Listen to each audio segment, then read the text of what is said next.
Hi guys, welcome back to Tamil family இந்த UK. இன்றைக்கி நாம் இந்த வீடியோவில் எதை பற்றி பார்க்க போகிறோம் அப்படின்னு பார்த்தீங்கன்னா, குழந்தைங்க கவுறதுலேருந்து அந்த குழந்தைங்க ஊந்து போகிறது வரைக்கும் என்னென்ன அஸ் எ பேரண்ட்டாக நம்ம அந்த குழந்தைங்களுக்கு கைட் பண்ணணும் அப்படிங்கிறத தான் இந்த வீடியோவில் கொஞ்சம் டீட்டெயில்டாக பார்க்க போகிறோம். ஆக்சுவலாக குழந்தைங்க ரோல் ஓவர் ஆனதுக்கப்புறமா பார்த்திங்கன்னா கிட்டத்தட்ட அதையே ஒரு 1 மந்த்துக்கு ப்ராக்டிஸ் பண்ணிகிட்டே இருப்பாங்க. கவுந்து ப்ராக்டிஸ் பண்ணிகிட்டே இருப்பாங்க.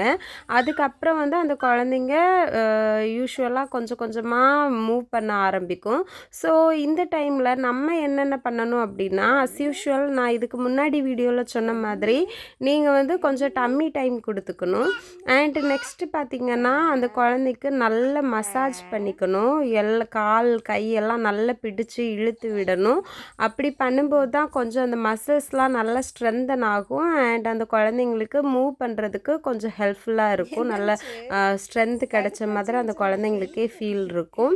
அண்டு நெக்ஸ்ட்டு பார்த்தீங்க அப்படின்னா, அந்த குழந்தைங்களுக்கு வந்து ஏதாவது ஒரு மியூசிக்கல் டாய்ஸ் வந்து கொஞ்சம் ரீச்சபிள் இல்லாமல் கொஞ்சம் அவுட் ஆஃப் ரீச்சில் வச்சிங்க அப்படின்னா, கொஞ்சம் தூரமாக வச்சிங்க அப்படின்னா அந்த குழந்தைங்க கொஞ்சம் கொஞ்சமாக ட்ரை பண்ணி வர ஆரம்பிக்கும்.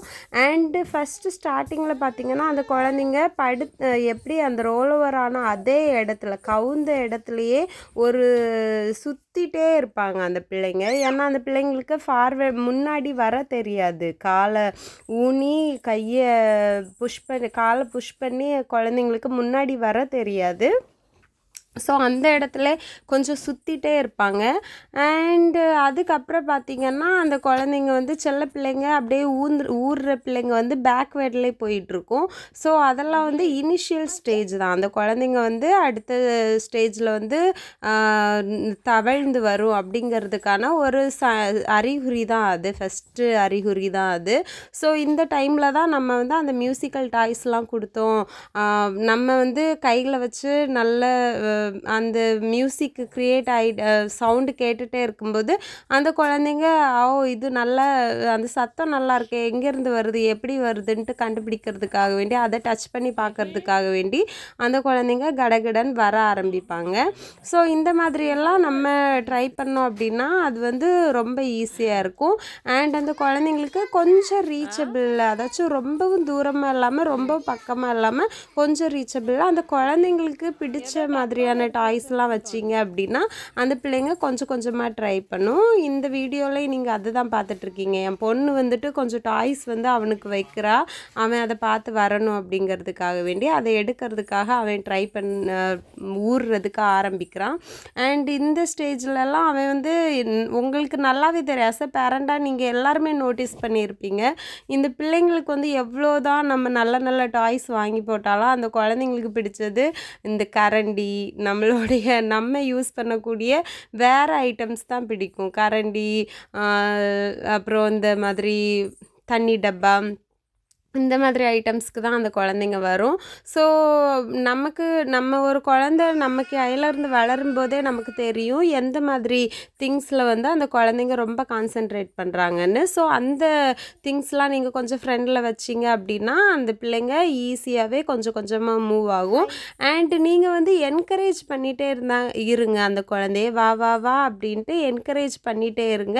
நீங்கள் என்கரேஜ் பண்ணிகிட்டு இருக்கும்போது அந்த குழந்தைங்களுக்கு அதை பிடிக்கணும், அம்மா கிட்ட போகணும் இல்லை அப்பா கிட்ட போகணும் அப்படிங்கிற ஒரு எக்ஸைட்மெண்ட்லாம் அந்த குழந்தைங்க கொஞ்சமாக மூவ் பண்ண ஆரம்பிக்கும். அண்டு நெக்ஸ்ட்டு பார்த்திங்க அப்படின்னா அந்த குழந்தைங்களுக்கு வந்து சில குழந்தைங்களுக்கு ஈஸியாக கவுந்துரும். பட் வந்து மூவ் பண்ணுறதுக்கு எப்படி கால் வைக்கணும் எப்படி கை வைக்கணும்னு கொஞ்சம் கன்ஃபியூஸாக இருக்கும். அந்த டைமில் நீங்கள் உங்களுக்கு மூத்த பிள்ளை இருக்குது அப்படின்னா அந்த பிள்ளைய வச்சு கொஞ்சம் எப்படி பண்ணணும்னு சொல்லி காமிச்சு கொடுக்க சொல்லுங்கள்.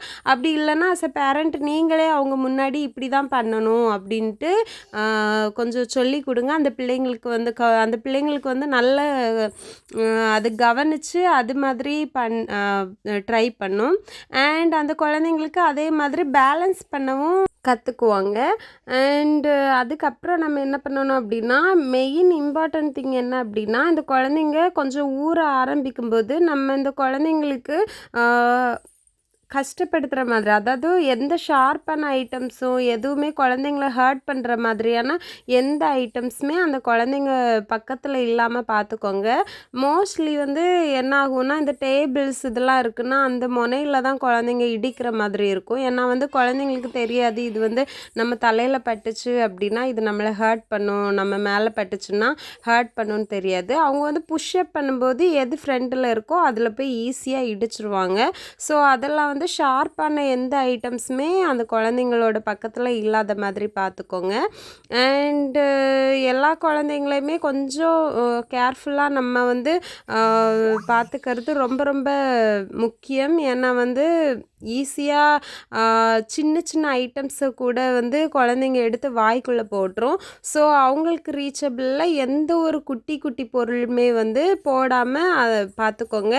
அண்டு இதில் ஒரு சேலஞ்சிங்கான விஷயம் என்ன அப்படின்னு பார்த்திங்கன்னா, என்னோடய எக்ஸ்பீரியன்ஸ்லேருந்து என்னோடய பொண்ணு மூத்தவ வந்து அவள் விளையாடிட்டு சின்ன சின்ன குட்டி திங்ஸ்லாம் தெரியாமல் அவள் பாட்டுக்கு போட்டுட்டு போயிடுவா. அது அவள் தெரிஞ்சு பண்ணுறது கிடையாது. ஏன்னா குழந்தைங்க அவங்க விளையாடிட்டு அவங்க பாட்டுக்கு போயிடுவாங்க. ஸோ அஸ் அ பேரண்ட்டாக நம்ம தான் வந்து ஃபஸ்ட்டு போடுறது நம்ம சின்ன குழந்தைய இந்த ஊர்ற பிள்ளை போடுறதுக்கு முன்னாடியே வந்து எதுவுமே அந்த மாதிரி சின்ன சின்ன திங்ஸ்லாம் இல்லாமல் அதை எடுத்து நம்ம தனியாக வச்சுக்கணும். அண்ட் எப்போவுமே வந்து காலையில் என்னோடய யூஷுவலாக நான் என்ன பண்ணுவேன் அப்படின்னு பார்த்திங்கன்னா, காலையில் நான் இந்த ரூமுக்கு வந்து போடுறதுக்கு முன்னாடியே ஃபஸ்ட்டு அந்த ரூமை ஒழுங்காக ஃபுல்லாக செக் பண்ணிடுவேன். நைட்டுமே ஒரு வாட்டி செக் பண்ணிவிட்டு தான் நாங்கள் படுப்போம். பட்டு இருந்தாலும் நெக்ஸ்ட்டு இந்த மார்னிங்லேயும் ஒரு வாட்டி செக் பண்ணிவிட்டு எதுவுமே அவனுக்கு ஹார்ம்னஸ் எதுவுமே அவனை ஹர்ட் பண்ணுற எந்த திங்ஸுமே இல்லாத மாதிரி பார்த்துட்டு அதுக்கப்புறமா தான் அவனை அதில் போடுவோம்.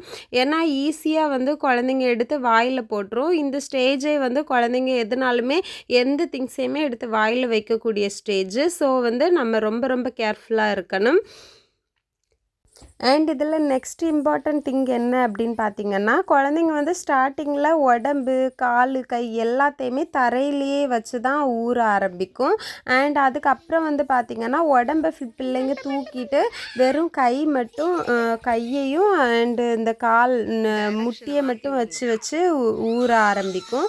ஸோ இதுக்கு நம்ம என்ன ஹெல்ப் பண்ணணும் அப்படின்னு பார்த்திங்கன்னா, நம்ம குழந்தையோட 2 கையையும் பிடிச்சிட்டு தரையிலேருந்து நம்ம தூக்கி நேராக நிறுத்தணும். அப்படி நம்ம திருப்பி பண்ணும்போது அந்த குழந்தைங்களுக்கு என்ன தெரியும்னா, நம்மளோட பாடியை நம்மளால் லிஃப்ட் அப் பண்ணிக்க முடியும் அப்படிங்கிறது அந்த குழந்தைங்களுக்கு தெரிய வரும். ஸோ இப்படி நம்ம ஃப்ரீக்வெண்ட்டாக அப்பப்போ பண்ணிகிட்டே இருந்தோம் அப்படின்னா அந்த குழந்தைங்களுக்கு வந்து வெறும் 4 காலில் நடக்கிறதுக்கு வந்து ஈஸியாக பழகிடுவாங்க. அண்டு இந்த வீடியோ உங்களுக்கு ரொம்பவே ஹெல்ப்ஃபுல்லாக இருக்கும்னு நம்புகிறேன். அண்டு அதே மாதிரி இன்னொரு விஷயம் என்னென்னா, எந்த ஒரு ஹார்ட் ட்ரிங்க்ஸு எந்த ஒரு சூடான சாப்பாடோ எதுவுமே வந்து குழந்தைங்களுக்கு முன்னாடி வைக்காதீங்க.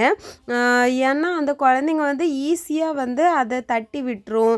நம்ம இப்போ டீ குடிக்கிறோம் அப்படின்னா பக்கத்தில் வச்சுருவோம் நம்மளே அறியாமல். அந்த மாதிரியெல்லாம் வச்சிட்டோம் அப்படின்னா குழந்தைங்க அது ஈஸியாக வந்து அதை தட்டி விட்டுரும். அண்ட் அது வந்து குழந்தைங்கள ஹர்ட் பண்ணும், குழந்தைங்களுக்கு அது பர்ன் ஆயிரும். ஸோ அந்த மாதிரியெல்லாம் தப்பு பண்ணாமல் பார்த்துக்கோங்க. நானும் இங்கே சாப்பாடு வச்சுருப்பேன், அவன் ஈஸியாகவே வந்து அதை ரீச் பண்ணி அதில் கை வச்சுருவான். ஸோ அது அவனை சுட்டுக்குச்சு. அது மாதிரியெல்லாம் பண்ணாமல் பார்த்துக்கோங்க. அண்டு இதே மாதிரி நல்ல இன்ஃபர்மேஷனோடி இன்னொரு வீடியோவில் சந்திப்போம். நான் சொன்ன இந்த சஜஷன்ஸ்லாம் நீங்கள் ஃபாலோ பண்ணிங்கன்னா ஈஸியாக உங்கள் குழந்தைங்க க்ராலிங் ஸ்டார்ட் பண்ணிடுவாங்க. ஸோ நம்ம இன்னொரு வீடியோவில் பார்க்கலாம். தேங்க்ஸ் ஃபார் வாட்சிங். சுடலையா உனக்கு?